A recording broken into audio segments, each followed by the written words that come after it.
வஜ்ஹுதீன் ஹக்கீமின்னு சொல்லிட்டு நம்ம நண்பர் ஒருத்தவர் கமெண்டில் ஒரு கேள்வி கேட்டிருந்தாரு. என்ன கேள்வி அப்படின்னா,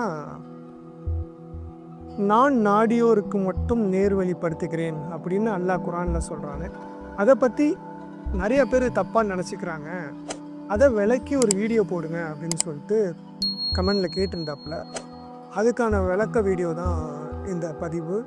எங்கள் குருநாதர் ஹசரத் அப்துல் வஹாப் பாக்கவி குரானை பற்றி பேசும்போது சொல்லியிருக்காங்க, ஒவ்வொரு ஆயத்துக்கும் 7 வகையான அர்த்தங்கள் இருக்குது. மேலோட்டமாக பார்க்கும்போது ஒரு அர்த்தம் புரியும், அடுத்தடுத்து ஆழமாக பார்க்கும்போது அதோட அர்த்தத்தன்மை மாறும். குறிப்பாக சொல்லணும் அப்படின்னா, நான் போன வீடியோவில் 7 நப்சுகளை பற்றி பேசினோம். கீழ்நிலையிலேருந்து மேல்நிலை வரையும் 7 படிநிலைகள் மனசை பற்றி பார்த்தோம்.